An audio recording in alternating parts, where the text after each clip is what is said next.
जब जब हिंदू बटा है तब तब देश बटा है। जहां जहां हिंदू कटा है वहां वहां देश बटा है। ये परिस्थिति वर्तमान की है। ये परिस्थिति वर्तमान में क्यों बनी है, इसका आधार कहां से शुरू होता है, इसका अंत क्या होना चाहिए। दरअसल ये तमाम वो विषय हैं जिन पर आकलन करके, चिंतन करके, मंथन करके एक पुष्ट परिणाम सामने लाने की ज़रूरत है, जो हिंदुओं को संगठित कर सके, जो हिंदुस्तान को संगठित कर सके, समेकित कर सके। नमस्कार, आपके साथ मैं लावनी विनीत हूँ। एक बार फिर से आपके बीच उपस्थित हूँ एक बहुत महत्वपूर्ण व्यक्तित्व के साथ, जिन्होंने बीड़ा उठा लिया है हिंदू और हिंदुत्व को संगठित करने का।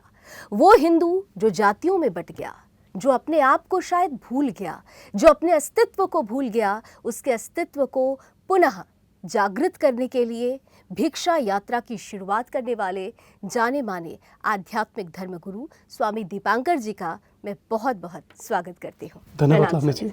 धन्यवाद। स्वामी दीपांकर जी को वैसे तो आप लोगों ने बहुत सारे डिबेट्स में देखा, बहुत सारे डिस्कशंस में आप उन्हें मुखरता के साथ अपनी बात रखते हुए देखते हैं, लेकिन जिस एक महत्वपूर्ण पहल के लिए आजकल वो मुखरता के साथ आगे बढ़ रहे हैं, वो है उनकी भिक्षा यात्रा। अब भिक्षा सोचकर आप सोच रहे होंगे कि इस यात्रा में इम्पॉर्टेंट क्या है, महत्वपूर्ण क्या है, अनोखा क्या है, अनूठा क्या है। तो चलिए स्वामी जी से ही इस बात को समझते हैं।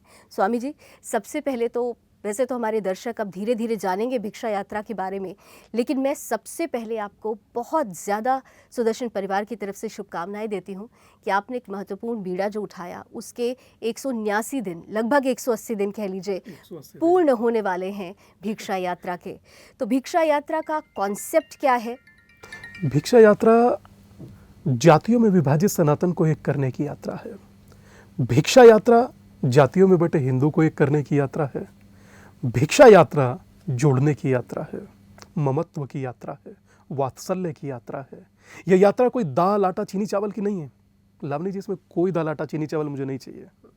मुझे इसमें आपसे कोई पैसा भी नहीं चाहिए, मगर हाँ, जातियों में बटा हुआ सनातन एक हो, आप हिंदू हों, बस इतनी सी भिक्षा चाहिए। और दूसरी भिक्षा है इसमें एक युद्ध नशे के विरुद्ध। जातियों में बटा हुआ सनातन एक हो और युवा तनाव मुक्त हो, बस यही लक्ष्य है।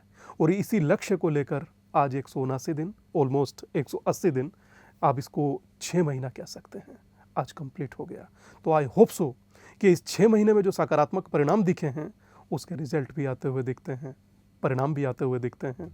अभी किसी छोटे से बच्चे से पूछ लिया जाए कि आप कौन हैं। हम अपने प्रोग्राम को कर निकल रहे थे, तो 3-4 बच्चे आए, बोले हमारा नाम पूछिए। हमने बताइए, तो बोले अर्जुन हिंदू, अयान हिंदू, शशांक हिंदू, मोनू हिंदू। तो मुझे लगता है कि इससे ज़्यादा जीवंत परिणाम और प्रमाण कुछ नहीं हो सकते, जब बच्चे स्वयं को हिंदू कहने लगे।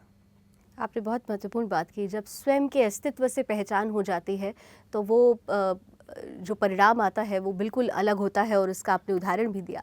लेकिन बड़ा अनूठा और अनोखा ये कॉन्सेप्ट है। मैं इसलिए इस विषय पर चाहूँगी कि और थोड़ा विस्तार से बात की जाए, क्योंकि जब हम भिक्षा की बात करते हैं, हम बचपन से देखते सुनते आते रहे हैं कि भिक्षा का असल तात्पर्य क्या है। लेकिन आपने ये जो भिक्षा का नया कॉन्सेप्ट, नया आधार और बहुत महत्वपूर्ण आधार जो आप लेकर आए, ये सोच कैसे आपको जागी? क्या अचानक से हुआ कि नहीं ऐसा करना चाहिए? बेसिक हमारे गुरु थे जो अभी शरीर में नहीं है, अब से 2 साल पहले उन्होंने देह का त्याग किया। उनकी इच्छा थी कि जातियों में बंटना भारत के लिए अच्छा नहीं होगा, शुभ नहीं होगा, हितकर नहीं होगा। तो उन्हीं के संकल्प को दोहराते हुए, उन्हीं के संकल्प को सारगर्भित करते हुए इस यात्रा का प्रारंभ किया 23 नवंबर से। आज निरंतर चलते चलते ये यात्रा एक रोज नया सोपान छू लेती है। और इस यात्रा में सबसे महत्वपूर्ण ये भी था लावनी जी कि सन्यासी ने भिक्षा मांगना छोड़ा, लोगों ने देना छोड़ दिया था। अब पुनः एक बार भिक्षा मांगने का शुरुआत हुआ है, तो लोगों ने इतना भिक्षा दिया कि झोली भर गई। अब हमारे पास रखने को भी नहीं है, इतना प्यार भिक्षा दिया। अच्छा, रोचक ये भी है कि हमारा देश जातियों में बटा हुआ कभी नहीं था, आप जानती हैं। मैं दावे से कह सकता हूं, आप सब लोग देख रहे हैं, आप सब लोग आप गूगल कीजिए, कोई एक धर्म ग्रंथ नहीं है जिसमें जाति का जिक्र हो। कोई एक धर्म ग्रंथ नहीं है। धर्म ग्रंथ है श्रीमद् भगवद गीता, जिसके अध्याय नंबर 4 श्लोक नंबर 13 पन्ना नंबर 176 पर लिखा है, चातुर्वर्णमया सृष्टम गुण कर्म विभाग्यशः, कि जैसा गुण होगा, जैसा कर्म होगा, उसके आधार पर आपको आंका जाएगा। जाति का जिक्र था ही नहीं। यह जाति का जिक्र आया कहां से? 1901 की जातिगत जनगणना से। 1931 में ब्रिटिश सेंसस कमिश्नर थे हर्बर्ट रिस्ले, उन्होंने एक सूची बनाई। उस सूची का आधार आप सुनेंगे, यकीन मानिए आप हंसिएगा, और उस सूची के आधार को वर्तमान दुनिया ने कूड़े के ढेर पर फेंक दिया। हम लोग कभी किसी को नीचा नहीं माने, किसी को ऊंचा नहीं माने, सब समान, सब समता, सब एक जैसा रहे। यह भारत में सनातन की इच्छा थी, यह भारत में हिंदू और हिंदुत्व था। मगर उन्होंने किस तरह से बांटा, आप सुनिए, इसको आपके लिए हैरत होगा कि जिसका माथा बड़ा है वो ऊंच, जिसकी आंखें ऐसी हैं वो ऊंच, जिसके होठ ऐसे हैं वो, जिसके कंधे ऐसे हैं वो ऊंच। सोचिए कि हमने कब कहा तेली ऊंचा या माली लोहार ऊंचा या सोनार? हमारे लिए तो सब समान थे। तो बांट कर गए हर्बर्ट रिस्ले, और भोग रहा है भारत। और उस भारत में एक शब्द है बड़ा अटपटा, मगर कहूंगा जख्म पर नमक का काम किया सियासत ने, कि जिसको बांट दिया। अच्छा सोचिए, पिछड़ा अति पिछड़ा, दलित महादलित। आपने कभी सोचा कि इन लोगों ने कभी किसी मुस्लिम में किया हो पिछड़ा और अति पिछड़ा? मैं दावे से कहता हूं कोई एक बयान दिखाए क्रिश्चियन में अति पिछड़ा और महापिछड़ा, कभी नहीं किया होगा। ये सिर्फ और सिर्फ हम ही लोगों के साथ प्रतिशोध लिया गया, और आज भी ले रहे हैं। कहते हैं जातिगत जनगणना होनी चाहिए। जातिगत जनगणना का क्या अर्थ बनता है, और जातिगत जनगणना का क्या मतलब है? अगर जातिगत जनगणना इतनी उचित होती तो उस समय पे सारे नेता मिलकर के क्यों कहे थे कि जातिगत जनगणना कभी नहीं होनी चाहिए? और सरदार पटेल ने मना क्यों किया उस समय पर कि जातिगत जनगणना नहीं होनी चाहिए? वह आज चाहते हैं कि जातिगत जनगणना हो। क्यों? कहते हैं कि सबको समान अधिकार देना है, और फिर एक नारा लगाते हैं बड़ा दुखद सा कि जितनी जिसकी भागीदारी उतनी उसकी हिस्सेदारी। इसका मतलब जिसकी हिस्सेदारी नहीं है या जिसकी भागीदारी कम है, उसके साथ क्या कीजिएगा आप? अपनी विचारधारा स्पष्ट कीजिए। अच्छा, उससे एक महत्वपूर्ण यक्ष प्रश्न आपके सामने उठाता हूं, हालांकि आपका कार्य नहीं अभी क्योंकि आपके मन में बहुत सारे ऐसे प्रश्न हैं। गुबार है और वो गुबार निकलना चाहिए। और मुझे लगता है कि सुदर्शन न्यूज़ का ये वो मंच है जो हिंदू और हिंदुत्व तक वो संदेश पहुंचाता है जिससे वो कोसों दूर है। तो आपके माध्यम से वो संदेश पहुंच रहा है। लवनी जी, मैंने पहला स्लोगन यही था कि जब तक आप हिंदू हो तब तक आप केंद्र बिंदु हो, और जब आप बंटने लगते हैं आप हर गली नुक्कड़ पर कटने लगते हैं। मैंने इसीलिए शुरुआत भी यहीं से की।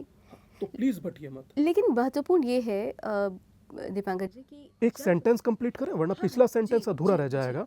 कि दलित में, इसमें मुस्लिम में पिछड़ा अति पिछड़ा कहीं नहीं, क्रिश्चियन में पिछड़ा अति पिछड़ा कहीं नहीं, महापिछड़ा कहीं नहीं, मगर ये सब हमारे ही जख्मों पर नमक छिड़का, और ये करने वाली रही राजनीति। मगर किसी ने एक बार नहीं सोचा कि जातिगत जनगणना आप चाहते हैं किस आधार पर? जाति के आधार पर।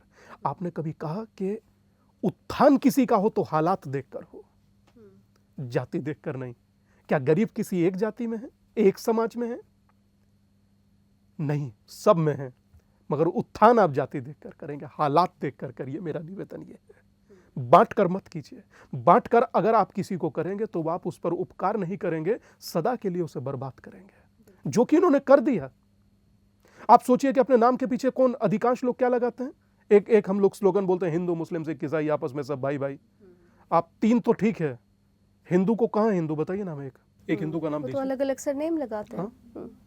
हिंदू में क्या, हम ठाकुर हैं, जाट हैं, गुजर हैं, ब्राह्मण हैं, दलित हैं, वाल्मीकि हैं, यादव हैं, कुर्मी हैं, मगर हम हिंदू कहां हैं? जी। आप सोचिए कि एक शब्द है कास्ट, भारत का शब्द तक नहीं है कास्ट। मैं चुनौती से कहता हूं, पुर्तगीज भाषा से लिया हुआ शब्द है कास्ट, और पूरा राष्ट्र उसको कंधों पर लिए डोल रहा है। मतलब मैं हैरत में हूं कि death will kill you later but your ignorance will kill you much before it. आपको नासमझी मार रही है, मौत नहीं। लेकिन जिस नासमझी की आप बात कर रहे हैं वो तो हमारे अंदर कहते हैं ना कि व्यक्तित्व में आ चुकी है। आप सियासत को जिम्मेदार मान रहे हैं, लेकिन यहाँ तो बहुत सारे ऐसे हिंदू हैं जो ये कहते हैं कि हमें हिंदू कहने में लज्जा आती है। जो ख़ास तौर से अगर आप वामपंथ की तरफ चले जाइए तो किस तरह से हिंदू और हिंदुत्व को अलग कर दिया गया। तो आपको नहीं लगता कि चुनौती तो कहते हैं ना पूरा घर कर गई है, आप कैसे कुरें देंगे उसको? समय क्या आपको लग रहा है कि समय की मांग तो है लेकिन समय चला गया है? हमें लगता है लावनी जी इसमें दो चीज़ है। पहला, कम्युनिस्ट का संबंध कभी धर्म से नहीं रहा और भारत धर्म की भूमि है, तो जिसको धर्म से कोई ताल्लुक नहीं और जो धर्म को नशा कहे उससे वार्ता करने का कोई संदर्भ भी पैदा नहीं होता। वो अपना ध्यान रखे, बस इतना ही कहूँगा। बाकी जो बटा हो उसे समेट लूँगा। पश्चिम को समेटने का प्रयास कर रहा हूँ, बहुत हद तक प्रयास में कामयाब हुआ हूँ और शायद मुझे लगता है कि इतना प्यार कभी नहीं मिला होगा किसी सन्यासी को जितना आज आम आदमी दे रहा है। ये सारे वो लोग होते हैं हजारों की तादाद में जिनको कोई फ़ोन कॉल नहीं जाता, जिनको कोई मेल नहीं जाती, जिनको कोई मैसेज नहीं जाता, जिनको कोई व्हाट्सअप नहीं जाता, ये मात्र एक पोस्ट से वहाँ पर पहुँच जाते हैं। तो हमें लगता है जिस प्रकार संगठित हो रहा है हिंदू, उस प्रकार चीज़ें बदलेंगी। अच्छा, दो तीन चीज़ें बताता हूँ आपसे। गंगा में स्नान कर रहा है, बाजू में कौन कर रहा है कोई पूछता है? बिल्कुल नहीं। रेल में बाजू में कौन बैठा आपको पता नहीं, प्लेन में बाजू में कौन में बैठा पता नहीं, हॉस्पिटल में आप ब्लड लेने जाते हैं, ब्लड बैंक में आपको ब्लड की जरूरत है, आप ये नहीं पूछेंगे किस जात का ब्लड है, आप तुरंत कहेंगे कि ब्लड दे दीजिए, आदमी की जान बचानी है। उस समय जान बचाना महत्वपूर्ण होता है। तो इसी तरह से हिंदू का बचा होना उस जान की तरह है, उसे बचाइए। अगर वो नहीं बचा तो कुछ नहीं बचेगा। और जातिवाद आर्थिक इकाई पर समाप्त हो चुका, सामाजिक पर कुछ कुछ बचा है। आर्थिक इकाई पर कैसे समाप्त हो गया? 500 रुपये आपकी जेब में है, वो मुझे दे दीजिए, मुझे कोई फर्क नहीं पड़ेगा, क्योंकि आपकी जेब से मुझे क्या ताल्लुक। बिल्कुल, आप किसी भी जात के हो, मगर 500 रुपये मैं ले सकता हूँ, मगर आदमी नहीं ले सकता। अच्छा, एक बहुत बड़ा नाटक जो मैं देखता हूँ मुझे बड़ा दुख होता है, अभी चर्चा कर रहे थे, मुझे बड़ा अच्छा लगा, इसलिए वो पॉइंट कोट कर रहा हूँ। बहुत सारे लोग कहते हैं कि मंदिरों में जाने से रोक देते हैं।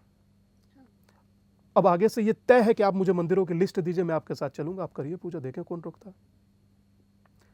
एक जो ये बोल देना और बोलने के बाद पीछे भाग जाना, ये एक ट्रेंड हो चुका है। लेकिन अभी भी अगर आप देखें तो देश में कई ऐसे मंदिर हैं जहां पर ये परिस्थिति है, इससे हम इनकार तो नहीं कर सकते। भले ही वो उनकी संख्या हो सकता हो कम हो, लेकिन दूर गांव देहात में अगर आप चले जाइए, एक जगह ऐसा है तो बाकी के 1 लाख को क्यों दोषी किया जाए, क्यों आरोपित किया जाए?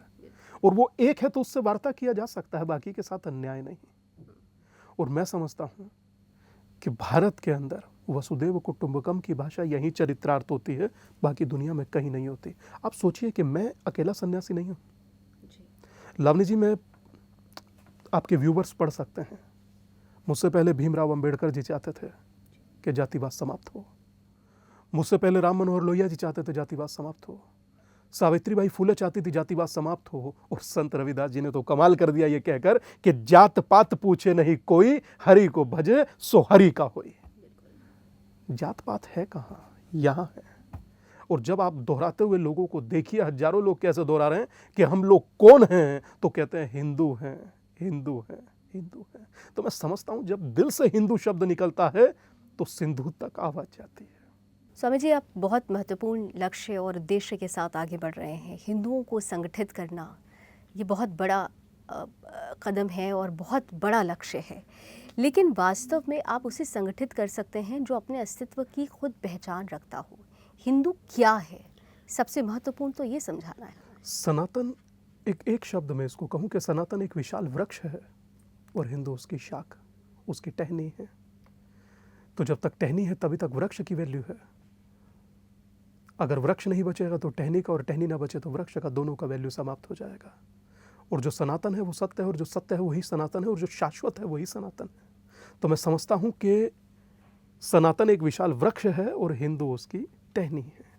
और सोचिए कि हम लोग अपने आप को हिंदू नहीं, हम अपनी कास्ट बता देते हैं, मगर जब जातिगत जनगणना बिहार में हो रही थी तो कुछ मुस्लिम स्कॉलर्स ने, उलेमाओं ने कहा कि कोई पूछे तो अपने आप को मुस्लिम कहना, जाति मत बताना। सोचिए कि इसमें भी धांधली। बहरहाल मैं ये चीज़ ही पसंद इसीलिए नहीं करता कि जातिगत जनगणना हो। मैं मात्र आपसे कहूँगा कि आपसे कोई जातिगत जनगणना हो या ना हो, कोई पूछे तो स्वयं को हिंदू ही कहा कीजिए। याद रखिएगा, आप जब तक हिंदू हैं तब तक आप केंद्र बिंदु हैं, और केंद्र बिंदु की वैल्यू होती है। ये महत्वपूर्ण है। सिंधु तक आवाज़ तो जारी है, लेकिन फिर भी एक चुनौती है। आप व्यक्ति से तो युद्ध कर सकते हैं वार्ता के रूप में, लेकिन सोच से कैसे आप करेंगे? आप जिस सोच से एक तरह से आपका युद्ध है ये, उस सोच को बदलना, उस विचार को बदलना।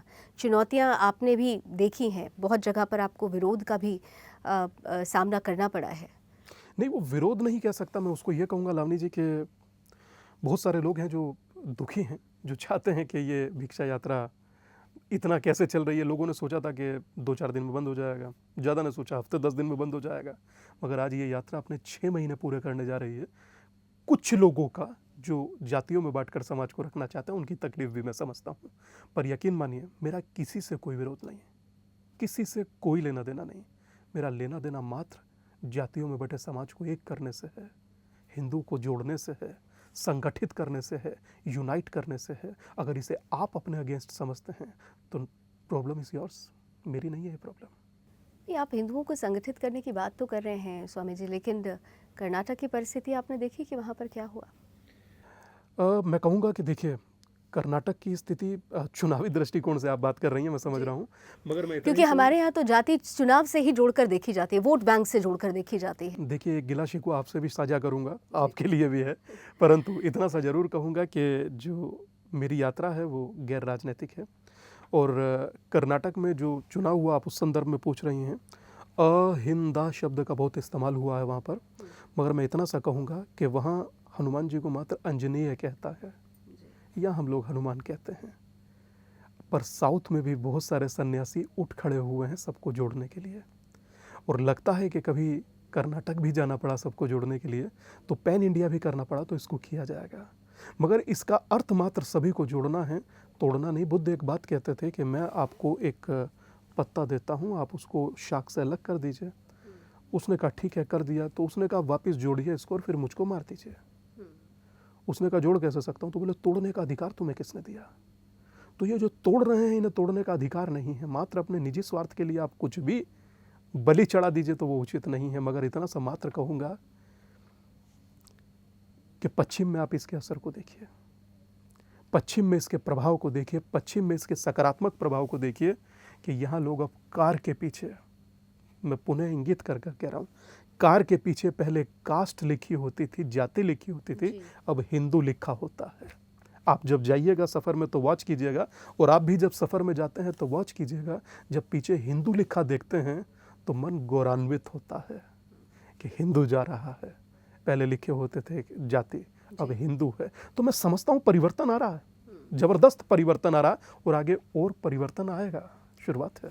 शुरुआत है। परिवर्तन प्रकृति का नियम है और परिवर्तन सकारात्मक हो रहा है। और सकारात्मक परिवर्तन में ख़ास तौर से स्वामी जी देवबंद का अगर जिक्र किया जाए, वहाँ पर तो एक बड़ा बदलाव, वाकई एक बड़ा प्रभाव देखने को मिला है। लेकिन जैसे जैसे आपकी यात्रा आगे के पड़ाव में आ रही है, 180 दिन तो पूरे हो गए, लेकिन बाकी के जो अभी 6 महीने हैं, 6 महीने में बहुत सारे ऐसे पड़ाव आने वाले हैं जहाँ पर कुछ मेजर चैलेंजेस हैं। उनको लेकर आप लोगों ने अभी तक क्या कोई ख़ास तैयारी, या फिर जो परिणाम आ रहा है वही परिणाम उस तैयारी के कटोरे में लेकर जाया जाएगा? नहीं, मैं समझता हूँ कि जैसे हमने बताया ना कि कुछ बच्चे मिले तो उन्होंने कहा, मेरा परिणाम है कि व्यक्ति स्वयं को हिंदू कहता है, मेरा परिणाम है कि जाति नहीं हिंदू लगाता है, सनातनी लिखता है। मैं यही तो मांग रहा हूँ कि नशा छोड़ दीजिए ना, नशे ने राष्ट्र के राष्ट्र तबाह कर दीजिए, राष्ट्र के राष्ट्र तबाह कर दिए। आपका हिंदू होना देश को बचाएगा, और आपका जातियों में बंटना खुद को भी डुबो देगा, जो अब तक डुबोता आया है। कानपुर से लेकर के सैनारी तक इतने जातीय संघर्ष हो चुके हैं कि जिसमें हजारों लाखों लोग जान गंवा चुके हैं। अब कम से कम ये नहीं, मैं सोचता हूँ, देखता हूँ, मैं सीखता हूँ कि गुरुओं की भूमि कही जाती है पंजाब, देश के लिए सब समर्पित कर दिए। महाराणा प्रताप, छत्रपति शिवाजी देश के लिए लड़े, जाति विशेष के लिए नहीं। तो उनसे सीखा जा सकता है। सूरज अपनी रोशनी कहीं देने से पहले नहीं सोचता कि वो घर किसका है, ये किसका, हम कहाँ बांट रहे हैं। स्वामी जी, आप कह रहे हैं कि हमारे इन वीर नायकों से सीखने की ज़रूरत है, और निश्चित रूप से हर एक हिंदू को हमारे वीर नायकों से उनके आदर्श को अपनाने की ज़रूरत है। लेकिन आपने देखा ना कि हमारे को इतिहास क्या पढ़ाया गया, हमारे वीर नायक कौन बनाए गए और किस तरह से पीछे कर दिया गया जो हमारे वास्तविक वीर नायक थे। अब तो कहना चाहिए वाकई आपकी यात्रा का परिणाम है, और अब हम लोग भी निरंतर हिंदुओं के लिए खड़े हो रहे हैं, तो ये परिणाम है कि युवा अब छत्रपति शिवाजी महाराज और महाराणा प्रताप को समझने के लिए आगे आ रहा है।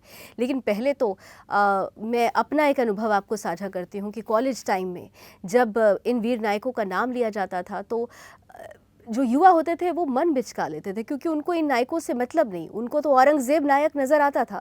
लेकिन छत्रपति शिवाजी महाराज के लिए उनकी कैसी मन में विचार थे, सोच थे, आप स्वयं कई बार आपने भी अनुभव किया होगा। मुझे ज़्यादा प्रीतिकर लगता है स्वामी विवेकानंद। जी, उन्होंने कहा कि मुझे गर्व है हिंदू होने पर। उन्होंने ये नहीं कहा कि मुझे सेक्युलर होने पर गर्व है, धर्मनिरपेक्ष होने पर गर्व है। उन्होंने कहा मुझे हिंदू होने पर गर्व है। तो मैं समझता हूँ कि मुझे एक हिंदू होने पर, या हिंदू सन्यासी होने पर, हिंदू मॉन्क होने पर, हिंदू सेंट होने पर मुझे गर्व है, और मुझे गर्व होना चाहिए, क्योंकि हम स्वामी विवेकानंद से बड़े नहीं हो सकते। हम उनके पाँव का धूल बन जाए हमारे लिए पर्याप्त रहेगा। भंडारे में लोगों को भोजन कराते हैं, किससे आज तक नहीं पूछा कौन कर रहा है, मगर बाद में उठकर कास्ट पूछें तो ये राष्ट्र के लिए पतन का कारण होगा। मगर मैं समझता हूँ कि स्वामी विवेकानंद हों, वर्तमान में doctor B are Ambedkar ji हों, या संत रविदास जी हों, इन्होंने बहुत कुछ सिखाया है। और यकीन मानिए आज हर व्यक्ति जुड़ने के लिए तैयार बैठा है, एक होने के लिए तैयार बैठा है, परिवार होने के लिए तैयार बैठा है। अगर कहीं दिक्कत है तो वो दिक्कत चंद उन्हीं लोगों की है जो अपने लाभ के लिए दूसरे को आहूत कर देते हैं, अपने लाभ के लिए हिंदू और हिंदुत्व को अलग कर देते हैं। आप सोचिए कि हिंदू से क्या हिंदुत्व अलग हो सकता है? संभव है? How can be possible? आप सूरज से रोशनी अलग कर दीजिए, आप सूरज से रोशनी अलग कर दीजिए, कर दिखाइए संभव हो तो।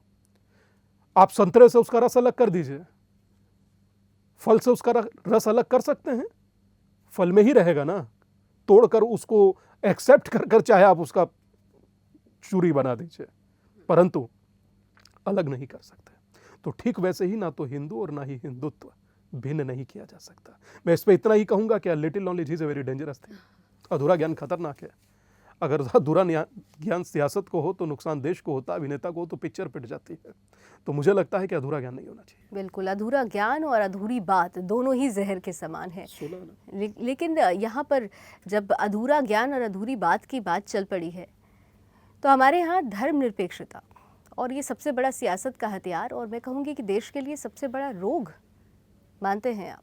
देखिए, धर्मनिरपेक्षता नहीं था, संविधान में पंथ निरपेक्ष था। धर्मनिरपेक्षता ऐड कर दिया गया, जोड़ दिया गया। तो मैं नहीं मानता, पंथ निरपेक्षता जो था वो मानता हूँ। और एक चीज और कहता हूँ कि आप कैसे लोगों को जाति का चूरन चटाते चटाते आप कहाँ ले आए। आप लोगों को जोड़ने की जगह तोड़ दिए। आप सोचिए कि कैसे तोड़ते हैं। पहले घोर सांप्रदायिक होंगे, उसके बाद घोर जातिवादी होंगे, और उसके बाद जो है सो है। अभी की स्थिति क्या है? कर्नाटक का आपने जिक्र किया, एक उत्तर देता हूं, बोले 20% हमारा और 80 में भी बंटवारा। ये स्थिति वर्तमान चल रही है सियासत की, जो कि बहुत खतरनाक है। पर सोचिए कि कभी जातिगत जनगणना, आपको शायद आपको मालूम होगा, 16 आना बिहार में कोर्ट ने ही अंतरिम रोक लगा दिया। जी, अभी अंतरिम रोक लगा दिया।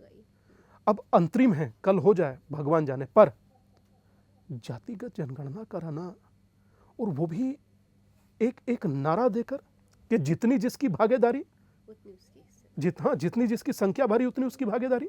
मतलब जिसकी नहीं है उसके लिए क्या, संविधान उसके लिए क्या करेगा?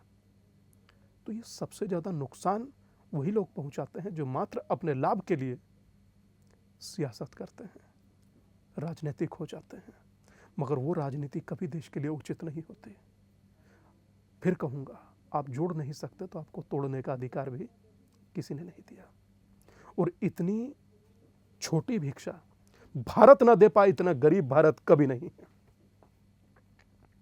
सन्यासी को भिक्षा ना दे पाए, ये हजारों की भीड़ आपसे क्या कह रही है कि जातियों में मत बटिए, हम एक होने को तैयार हैं और एक हो रहे हैं।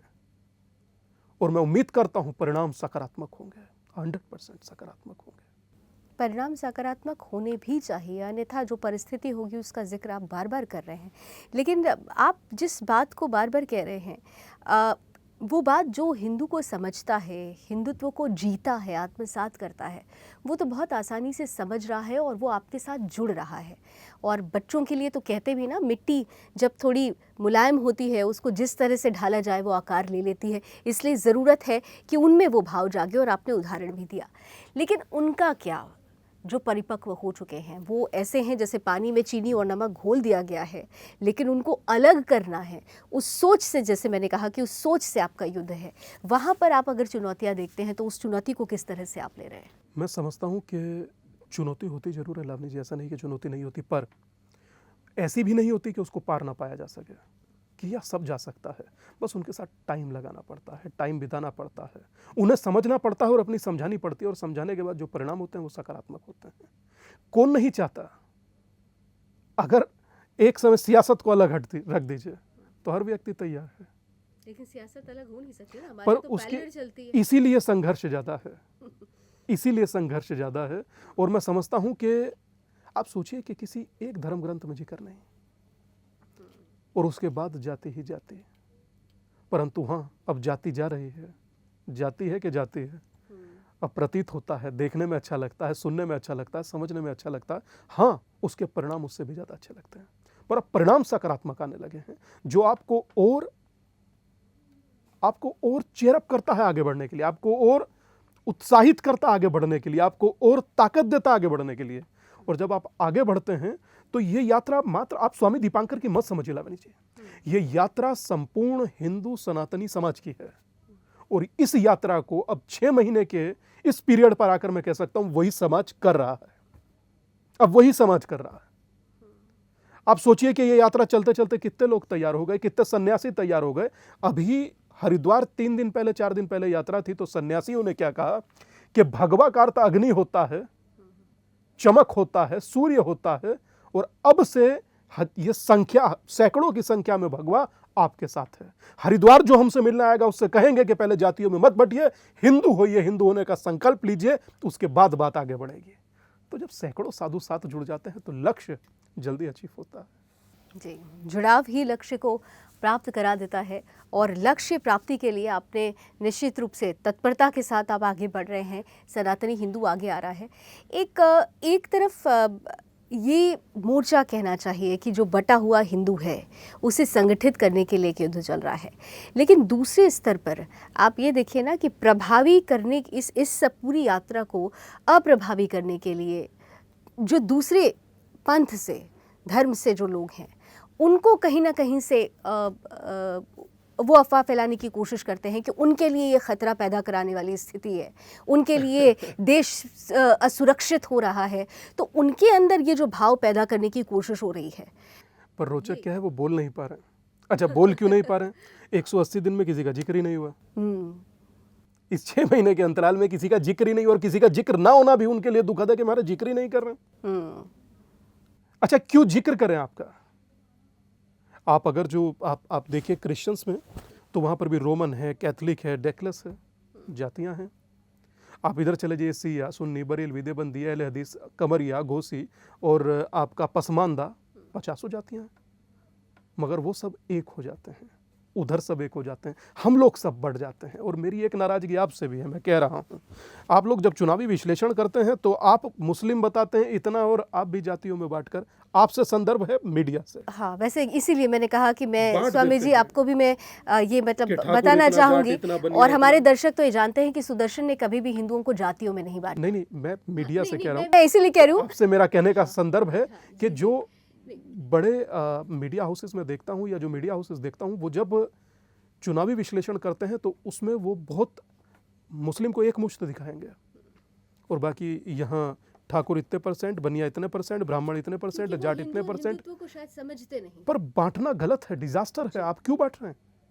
अच्छा, आपका बांटना भविष्य में आपको डांटने जैसा होगा, आप समझिए।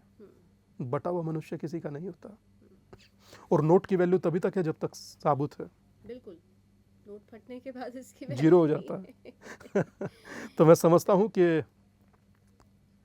एक होना वर्तमान की आवश्यकता है, एक होना आपकी ताकत है, और जब तक आप एक हैं आप सोनामी के जैसे वेग हैं, और जब आप बंटने लगते हैं हर गली नूचे पे कटने लगते हैं। तो बटिए मत, एक होना इंपॉर्टेंट है।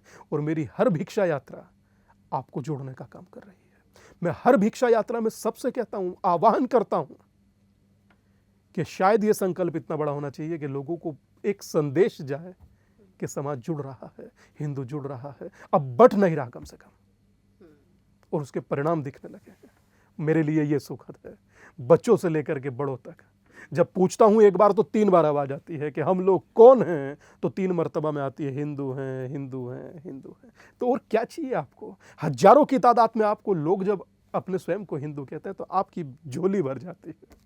इससे ज़्यादा मुझे भिक्षा भी नहीं चाहिए थी।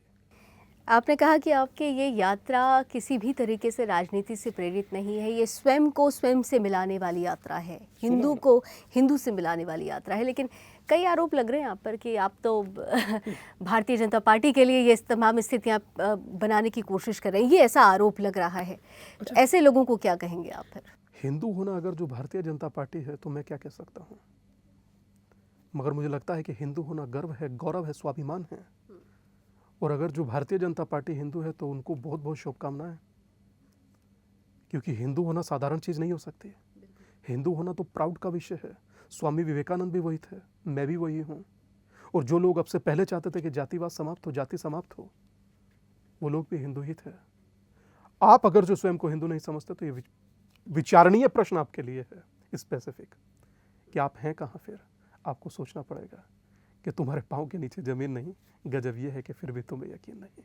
उसके बाद भी आप अपने आप को कहीं और देखते हैं तो वो आपकी स्थिति है। हम स्टडी करते थे तो एक छोटा सा संदर्भ सुनने में आया था। इटली के एक विचारक थे मैकियावेली। वो कहा करते थे कि मौत बाद में मारती है, नासमझी पहले मार जाती है। तो नासमझी मत कीजिए, बांट करके। आज तक 180 दिन की यात्रा में एक पॉलिटिकल व्यक्ति मंच पर नहीं आने दिया, 180 दिन की यात्रा में। और आप किसी पार्टी का बना दें। कुछ लोगों को तकलीफ है, मैं समझ रहा हूँ। अभी पीछे एक पार्टी के महासचिव भी हैं, उन्होंने भी इसका विरोध किया। मगर मैं किसी का नाम नहीं लेना चाहूँगा, क्योंकि मेरे लिए वो मैटर ही नहीं करते। मेरे लिए मैटर करता है सनातन, मैटर करता है हिंदू, मैटर करता है हिंदुत्व। That's it. इससे ज़्यादा की मेरी ज़रूरत भी नहीं है। और जो मैं करना चाहता हूँ वो मैंने कर दिया। और बाकी के 6 महीने में तो ये बाय वन गेट वन होगा, आप देखिएगा। बड़ी बात लाखों तक पहुंचाऊं, 5 लाख लोगों को हाथ खड़ा कराकर संकल्प दिला चुका हूं। कोई गांव नहीं छोड़ा लावनी जी, शहर नहीं छोड़ रहा, गलियां नहीं छोड़ रहा। हाथ जोड़कर एक सन्यासी क्या मांग रहा है आपसे कि एक हो जाइए। अब से पहले किसने कहा था? शायद मुझे लगता है दशक बीत गए। सदी भी कहूं तो बड़ी बात नहीं होगी, मगर दशक तो 100% कह सकता हूं कि बीत गए। और उन दशकों के बीतने के बाद आपसे पुनः कोई आपको एक हिंदू होने का गौरव कराने आया और भिक्षा में ये मांगने आया, तो मुझे लगता है ये बहुत छोटी चीज है। इससे ज्यादा ये भिक्षा इतनी बड़ी नहीं है कि हिंदू ना दे पाए। हिंदू दे सकता है, हिंदू दे रहा है, लेकिन ये हमारे देश की विडंबना है। आप देखिए, हिंदू होने के लिए आप भिक्षा मांग रहे हैं, जातियों को खत्म करो और एक संगठित हो जाओ। लेकिन कई लोग ये भी कह रहे हैं कि दरअसल जो लोग हिंदू राष्ट्र की संकल्पना लेकर आगे बढ़ रहे हैं, उनको ये आधार देता है। और हिंदू राष्ट्र की शपथ लेने वालों के लिए तो जुडिशियल लिंचिंग होती है। और आपने खुद देखा कि सुदर्शन न्यूज़ के प्रधान संपादक सुरेश चौहान के जी को किस तरीके से विषम परिस्थितियों को भी झेलना पड़ा है। लेकिन कहते हैं ना, एक वीर योद्धा सत्य के साथ रहता है तो वो पीछे नहीं हटता। 2 शब्दों में बात को वाइंड अप करूंगा कि एक योद्धा, आपने प्यारा शब्द इस्तेमाल किया, और दूसरा सुदर्शन। सुदर्शन भगवान की उंगली पर चलता है और आज तक किसी से रुका है क्या? कभी नहीं रुका। और ना योद्धा रुकते हैं। तो मैं समझता हूं कि हम लोगों को एक होकर आगे बढ़ना है, समाज को जोड़ना है, समाज को नई दिशा देनी है और ताकत देनी है। और मैं एक दावे के साथ कह सकता हूं, जिस दिन सनातन एक होकर खड़ा हो जाएगा और अपने शौर्य का प्रदर्शन करेगा, चलचित्र बदल जाएगा। और चलचित्र ऑलरेडी बदल चुका है। लोग कैसी सिनेमा देखना चाहते हैं आपको सामने दिख रहा है। परिवेश बदल जाएगा, दृश्य बदल जाएगा। और रसलीन बिहार के कवि थे, कहते थे कि जैसी दृष्टि वैसी सृष्टि। बदल जाएगा भविष्य में कि कौन जात बा, ले हिंदू बा, और हिंदू होना ही पर्याप्त है। हिंदू होना पर्याप्त है और हिंदू ही होना है, ये लक्ष्य भी है और ये प्रण भी लेना चाहिए। अब आने वाला 180 दिन, बाकी के जो 6 महीने हैं, जैसा कि आप बोल रहे हैं कि एक बहुत बड़ा बदलाव देखने को मिलेगा, लेकिन उस बदलाव के दौर में बहुत सारे राज्यों में चुनाव में फिर ज़रा सा इसलिए इस पे आ रही हूँ क्योंकि ये हमारे, मैंने कहा ना कि राजनीति को हम पीछे छोड़ नहीं सकते, हमारे देश की विडंबना है। बहुत सारे ऐसे हिंदी बेल्ट में अभी चुनाव होने वाले हैं जहाँ पर आप देखेंगे कि ये मुद्दा उठेगा। आप हिंदू को संगठित कर रहे हैं, वो हिंदुओं को जातियों में बांटेंगे, तो ये परिस्थिति कि आपके लिए चुनौती भरी होने वाली है अगले जो 6 महीने हैं। देखिए, संघर्ष अगर जो ना हो तो यात्रा तय नहीं होती। संघर्ष बहुत जरूरी है और स्वामी विवेकानंद कहते थे शुरू में संघर्ष, दूसरे नंबर पर अपमान और तीसरे पर सम्मान मिलता है। तो मुझे लगता है कि ये मेरे लिए एक अब मेरी हैबिट हो चुकी है। ये 4 डिग्री टेम्परेचर से शुरू हुई यात्रा है 23 नवंबर से, और आज 44 डिग्री टेम्परेचर है, तब नहीं रुकी अब रुकेगी, बिल्कुल नहीं। कुछ राज्यों में रोकने की कोशिश हो सकती है, लेकिन देखिए, अगर कुछ राज्यों में रोकने की आप समझ रहे हैं। पहले मेरा 1 वर्ष है, ये 1 वर्ष मेरा पश्चिमी उत्तर प्रदेश के लिए है और मुझे खुशी है कि मैं अपने राष्ट्र को संगठित करने में, आप सोचिए कि अनुच्छेद 17 में छुआछूत को अपराध कहा गया है। महात्मा गांधी जी ने इसके लिए प्रयास किया था, मगर मैं क्या चाह रहा हूँ कि छुआछूत, ऊंच नीच, छोटा बड़ा कुछ भी तो नहीं है। सब भाई हैं, सब परिवार हैं, सब एक हैं, सब हिंदू हैं। इससे ज़्यादा कुछ नहीं चाहिए दादा। और जहाँ बैठे हैं वहीं से इस शो को भी देख रहे हैं तो यही संकल्प लीजिएगा कि आज से हिंदू, बात खत्म। हिंदू मतलब हिंदू, बात खत्म। और जब बात खत्म हो जाती है तो उसमें फिर दैट्स इट, उसमें कुछ बचता नहीं है, कुछ आप उसमें ऐड नहीं कर सकते। तो मुझे लगता है कि लक्ष्य आपका केंद्रित होना, और लक्ष्य केंद्रित है। आप सोचिए ना कि एक दिन का रेस्ट नहीं है, आप समझ रही हैं। अगर कोई आज कहे कि कई दिन सोना है तो हम सो सकते हैं, मगर चेहरे पर आपको थकावट का ठह भी नहीं दिखेगा जी। क्योंकि कोई थकावट पकावट नहीं, लक्ष्य एकदम क्लियर है ना। अर्जुन का निशाना मछली की आंख थी, मेरा लक्ष्य जातियों में बटा सनातन को एक करना, और वो मैं कर रहा हूं। और मुझे लगता है मेरे साथ और सन्यासी खड़े हो गए तो इसकी सूरत भी बदलेगी और सीरत भी बदलेगी।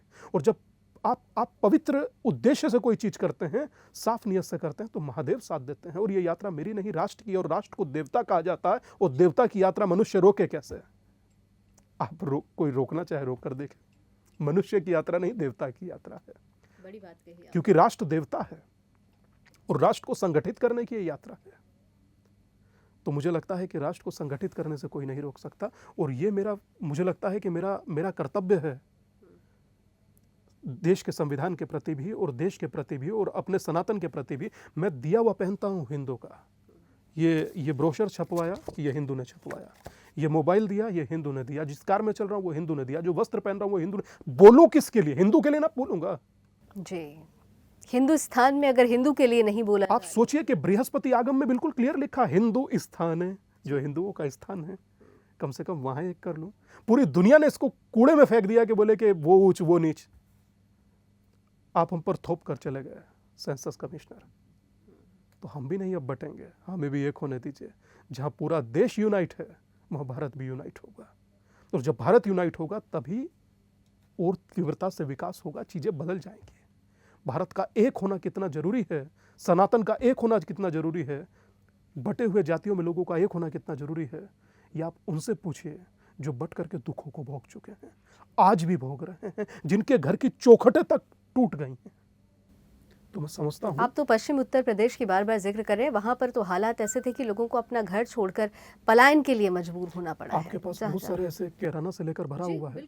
वो तो मैं समझता हूँ कि अब महाराज जी के होने से चीज़ें सकारात्मक हैं। और आप सोचिए कि महाराज जी हैं तो शायद मैं ये यात्रा भी कर पा रहा हूँ, वरना कहाँ पॉसिबल है, वो भी हिंदुओं को जोड़ना।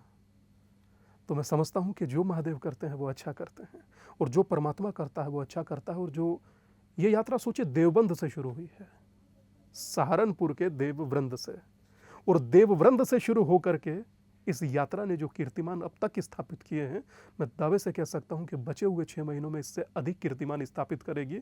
अभी मैं मात्र कह रहा हूं, मेरे साथ लाखों लोग कह रहे हैं। आगे आने वाले समय में आपको बहुत ज़्यादा कहने की जरूरत नहीं, आप एक मूर्धन्य पत्रकार हैं, आप देखिएगा जब ग्राउंड पर तो आपको दिल में एक तसल्ली होगा कि हाँ, बोले एक सन्यासी का किया हुआ काम बराबर है, अच्छा है। I hope so. चलते चलते एक बहुत महत्वपूर्ण प्रश्न करूंगी, क्योंकि बहुत देर से मेरे मन में ये प्रश्न आ रहा है। आपने कहा कि अभी तो कुछ सेलेक्टिव एरिया हैं, लेकिन पूरे राष्ट्र को एक करना है। राष्ट्र में एक राज्य है हैदराबाद।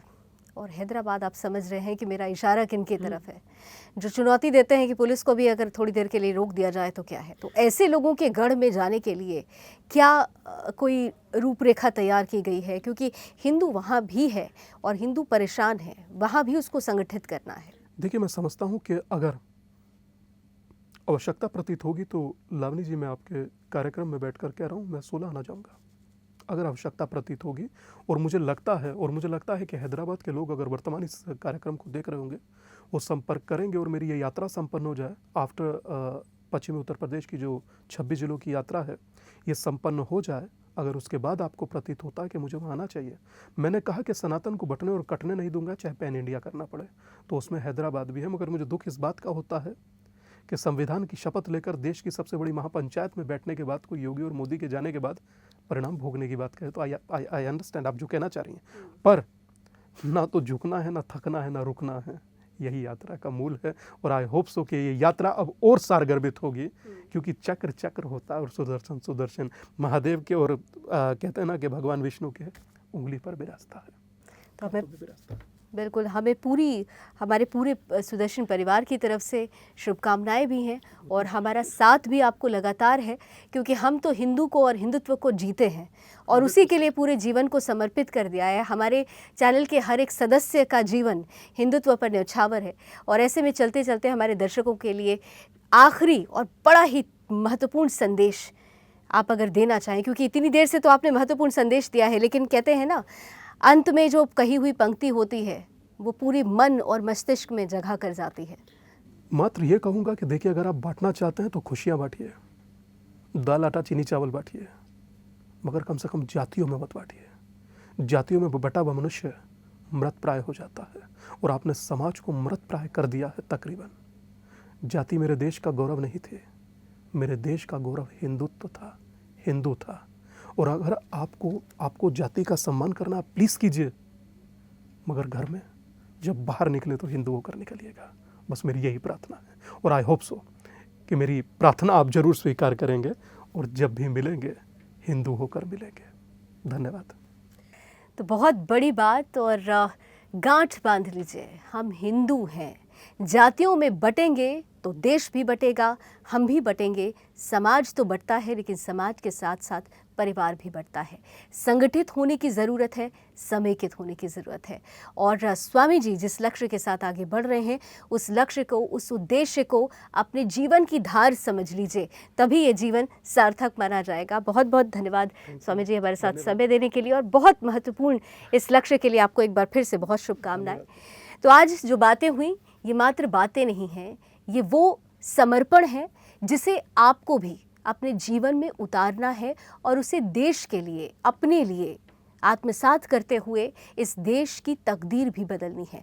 तकदीर, तस्वीर तभी बदलेगी जब हिंदू एक होगा, जातियों में नहीं। आप सिर्फ अपने आप को हिंदू समझिए। इसी आशा के साथ, इसी उम्मीद के साथ अभी बस इतना ही। एक बार फिर मुलाकात होगी किसी नए व्यक्तित्व के साथ, जानेंगे उनकी मन की बात। लेकिन तब तक के लिए आप बने रहिए सुदर्शन न्यूज़ के साथ और देखते रहिए देश दुनिया की तमाम बड़ी खबरें। जय हिंद।